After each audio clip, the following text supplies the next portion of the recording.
বন্ধুরা, তোমরা সব কেমন আছো? আশা করছি ভালো আছো, সুস্থ আছো। রিঙ্কু বুলাকে তোমাদের স্বাগত জানালাম আর জানালাম অনেক অনেক ভালোবাসা। আজকে অনেকটা বেলা করে ব্লগটা আমি চালু করলাম। এখন টাইমটা হচ্ছে বেলা 10টা। তো ব্লগটা দেরি করে চালু করার একটাই কারণ আছে, আছে হচ্ছে দশহরা পুজো। তো আমাদের দিকে দশহরা পুজোর দিন কেউ গরম ভাত খায় না। তো ওই জন্য আগের দিন রান্না করে তার মধ্যে জল দিয়ে রেখে দেয়, তারপরের দিন জল দেওয়া ভাত খায়। তো আমাদের বাড়ির জল দেওয়া ভাতটা কেউ পছন্দ করতে চায় না, আমার দুটো ছেলে মোটেই তো পছন্দ করে না।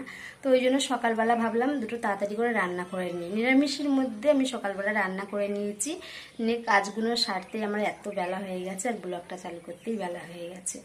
আর যেদিনকে দেখবে রান্না হয়ে যাবে সেদিনকে কিন্তু কাজ করে শেষ করা যায় না। কেন আমরা এটাই ভাবি যে আজকে তো রান্না নেই, বড় কাজটা হয়ে গেছে, এবারে আজকে ভোর দিন মানে অনেক কাজ করতে পারবো, অনেক কিছু সারতে পারবো।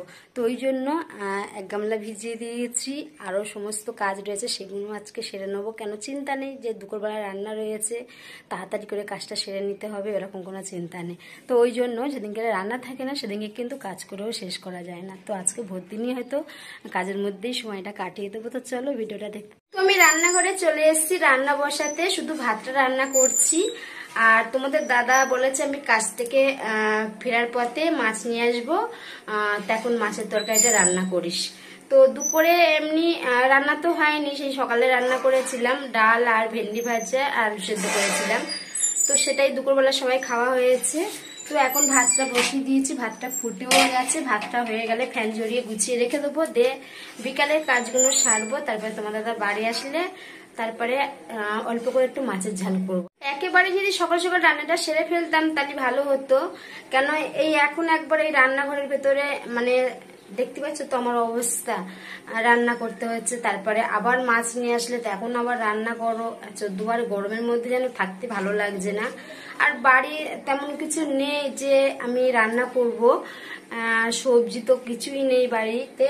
আর ওবেলা ডাল খাওয়া হয়েছে, আর ছেলেরা কেউ ডাল খেতে যাবে না। তো ওই জন্য ভাবলাম এই গরমে ডিম রান্না করব না, আর মাছ নিয়ে আসবে যেগুলো একেবারে মাছটাই রান্না করবো রাত্রিবেলা। ওই জন্য আর কি আর রাঁধলাম না। তা যাও, কিছু করার নেই, করতে হবে রান্না। তো কখন বাড়ি আসে দেখি, বাড়ি আসলে তারপরে অল্প মাছের ঝালটা করে নেবো। ভাতটা মনে হচ্ছে হয়ে গেছে। ভাতটা আমি বসিয়ে দিয়ে কতবার ফাঁকার দিকে চলে যাচ্ছি, গরমেতে বসে থাকা যাচ্ছে না। তো চলো ভাতটা হোক, তারে একটু ফাঁকার দিকে যাই, নাহলে এখানে বসে থাকা যাচ্ছে না। তো বিকালের কাজগুলো আমি সব গুছিয়ে নিয়েছি, এবারে আমি ছাদে যাচ্ছি জামা কাপড়গুলো তুলতে। আর আজকের অনেকটা জামা কাপড় কেচেছি, এই যে দেখতে পাচ্ছ বন্ধুরা কতটা আজকে কেচেছি। এখানে শুধু আমার জিনিস নেই, ছোট যারাও আজকে অনেকটা কেচেছে, সেগুলো এই ছাদে এই যে মেলে দিয়ে গেছে, আর ওই যে বাকিগুলো ওই ছাদে মেলেছে। তো শুকিয়ে গেছে কি আমি দেখি, কেন অনেকটা বেলা করে কেচেছিলাম জানো তো। শুকিয়ে গেছে মানে হালকা হালকা জিনিসগুলো সব শুকিয়ে গেছে, যেরকম এই গেঞ্জিগুলো, কাপড়, চাদর, এসবগুলো সব শুকিয়ে গেছে। তো একটা প্যান্ট নিচেই পড়ে গেছে, প্যান্টটা তুলে দিই।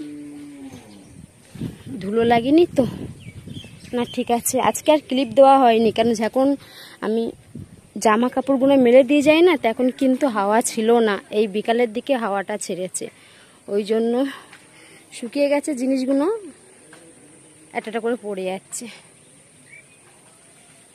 তো নিচে যাব, নিচের কাজ সবই হয়ে গেছে, কিন্তু ফুল গাছগুলো জল দেওয়া হয়নি। বিক্রমকে বলবো ফুল গাছগুলো একটু জল দিয়ে দিতে। আর এই দেখো বন্ধুরা, সেই গাছটায় ফুল ফুটে গেছে। এটা সাদা কালারের ফুল ফুটেছে, আর এটা গোলাপি কালারের ফুল ফুটেছে। দেখো বন্ধুরা কত সুন্দর লাগছে দেখতে।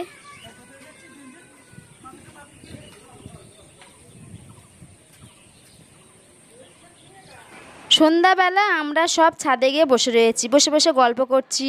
আর এখানেই আমরা বেশিরভাগ টাইমটা কাটাই সন্ধ্যেবেলা করে। তো নিচেই এতটাই গরম, তো ওই জন্য ছাদে এসে বসে থাকি। তো বন্ধুরা, ব্লগটা আমি আজকের মতন এখানেই রেখে দিচ্ছি। তোমরা ভালো থেকো, সুস্থ থেকো, টাটা।